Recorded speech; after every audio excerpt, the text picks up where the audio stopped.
This is Harsh Rules, I'm Ben Harsh, and today we're going to learn to play Advanced Squad Leader Starter Kit number 2. Advanced Squad Leader Starter Kit number 2 was released in 2005 by Multiman Publishing and Avalon Hill and designed by Ken Dunn. This game supports 2 players and takes about 2 hours to play. Before we begin this episode, I'd like to recognize the Harsh Rules Patreon supporters that help make content like this possible. If you'd like to support the channel, head over to patreon.com/harshrules to learn more. And once again, thank you for your support.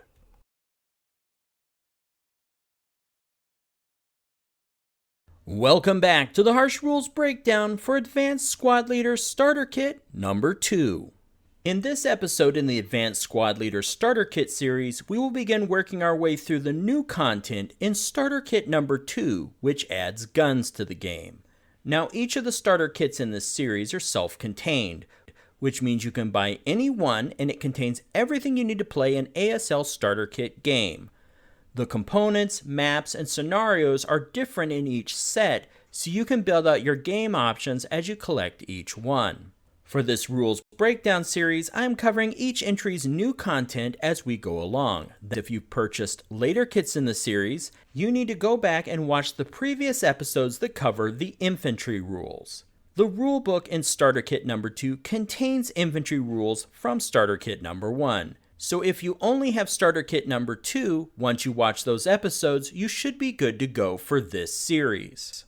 And if you're transitioning from Starter Kit number 1 to Starter Kit number 2, the new rules for the series are highlighted to expedite your learning. So either way, you should have no problem getting up to speed with the contents in this video. And now that we have that bit of housekeeping out of the way, let's begin learning more about the differences for Starter Kit number 2. First up, let's talk about the new nationalities in this second starter kit. The nationality chart on the back of the rulebook shows these nationalities that are supported by Starter Kit number 2. Here we see the introduction of Italian Axis forces as well as the British and Allied miners. Other than ordnance counters to round out their forces, the Russians are not featured in the second starter kit. Each featured nationality has their versions of squads and half squads as well as leaders. The new counter type introduced for the major nationalities are the multi-man counters called crews. Next, let's take a closer look at these to learn more about them. The Infantry Crew counter shows 2 soldiers kneeling on the good order side and 2 prone soldiers on the counter's broken side. Multi-man counters for Infantry Crews generally follow the same stat layout of their squad and half squad counterparts. They have the 3 main stats at the bottom of the front side of the counter: firepower, then range, and morale. Please note, while crews do not have a class stat listed, they are always considered to be elite units. The broken side of the counter shows a box morale stat. Similar to single-man counters, this means that broken infantry crews can attempt to self-rally. From a size perspective, crews are comparable to half squads. The main advantage of crews, though, is that they are specialists in ordnance. We'll look at these units more when we cover off on guns. Starter Kit number 2 also introduces a number of new support weapons, such as light anti-tank weapons and light mortars. These counters add to the player's overall armament from Starter Kit number 1, so weapons like flamethrowers are not replicated in the second Starter Kit installment. You'll also notice that some weapon types have multiple variations based on technology improvements throughout the war. For example, the Bazooka 43, 44, and 45. The rule set for light anti-tank weapons and light mortars share similarities with their larger ordnance counterparts. Once we learn those rules, we will return to support weapons in a subsequent episode.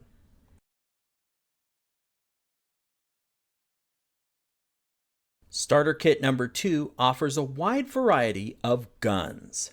Gun counters differ from normal unit counters in that they are slightly larger, being 5/8 size counters. There are 5 types: anti-aircraft guns, artillery, anti-tank guns, mortars, and finally infantry howitzers. Please note, I did not find any infantry howitzers in the kit, so they may make an appearance in later modules or add-ons. A gun's type can be identified by the abbreviation in the upper right-hand corner. For example, AA stands for anti-aircraft gun, and so on. In ASL Starter Kit number 2, there are several types of ordnance, and their counters are crowded with information. Therefore, let's walk through the ordnance counter layout to get a better understanding of how to read this information. As discussed earlier, ordnance type can be found in the upper right-hand corner. Across from this is a unit ID to differentiate multiple ordnance units of the same type on the battlefield, much like other counters, and model information may be printed alongside the graphic. At the bottom left of the counter, you will find the weapon's rate of fire, which is a box number. Ordnance, similar to machine guns, can continue to fire if the red die result is less than or equal to this number. And below this, the larger numbers are in reference to the ordnance's caliber. This is measured in millimeters.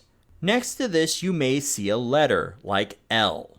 This is in reference to the gun's barrel length, which is used in full ASL. The starter kit approach to ordnance is simplified and doesn't require this level of calculation.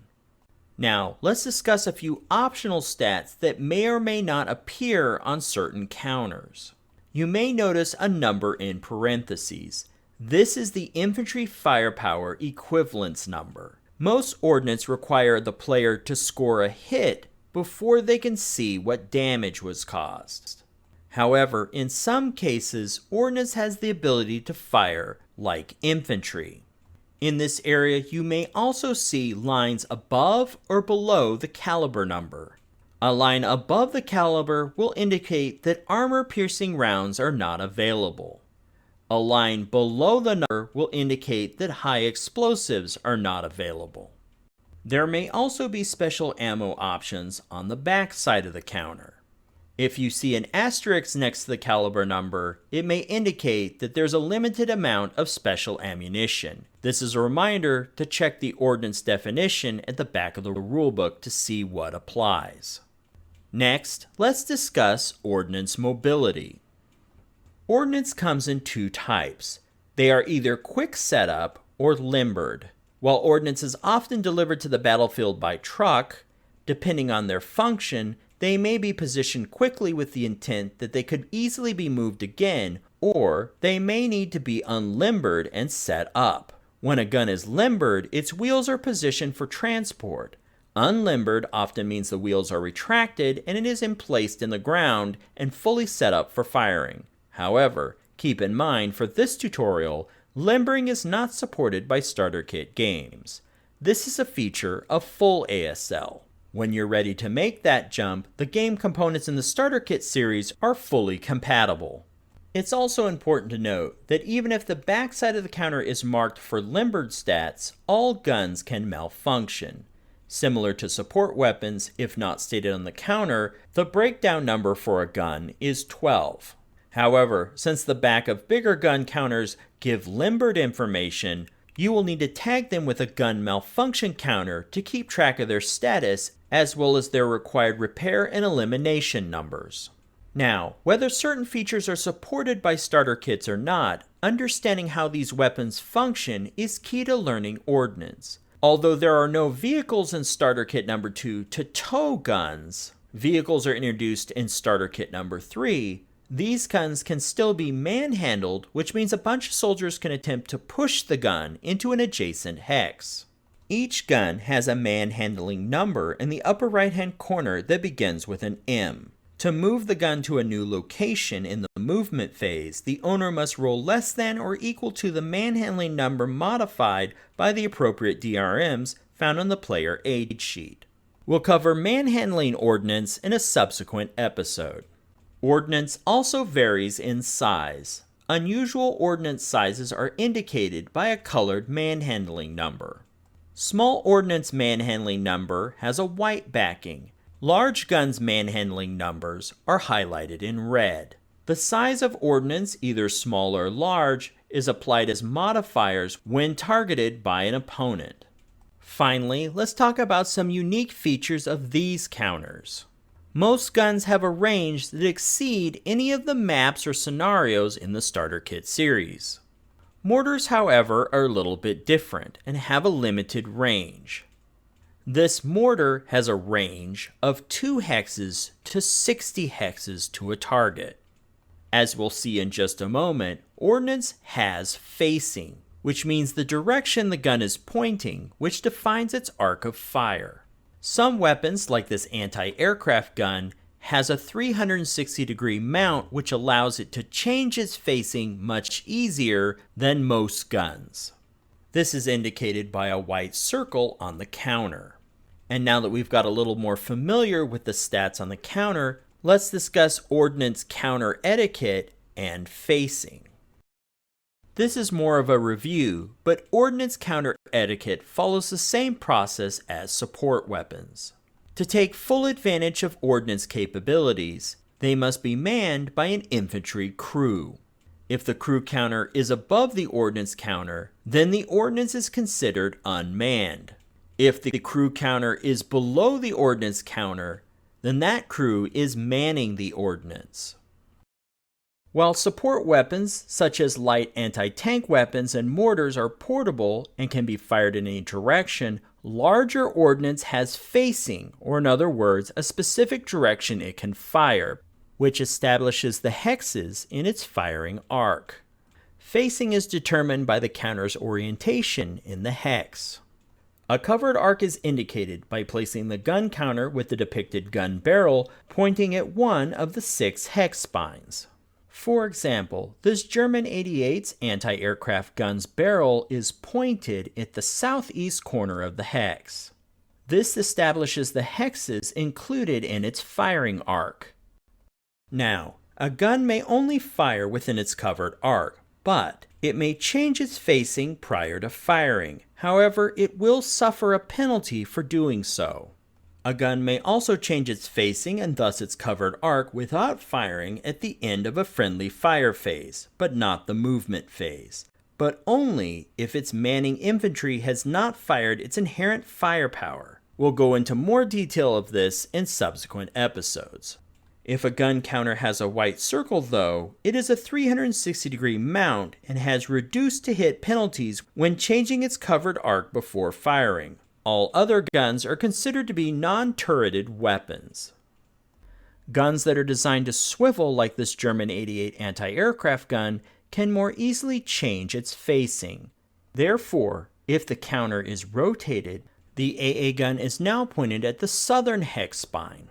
The firing arc would then change to cover these hexes. And now that we've covered some of these basics of starter kit number 2, this is a good place to stop for this episode. In the next episode of this series, we can begin to go into more detail on Ordnance and the to-hit process. So make sure you're subscribed to the channel, click the bell icon for notifications so you'll know when the next episode becomes available. If you found this video helpful, please give me a like and share with your friends. To be the first notified when the next episode of Harsh Rules becomes available, please hit the bell icon for notifications. And as always, this has been Harsh for Harsh Rules. Thank you so much for watching, and I'll see you on the next video.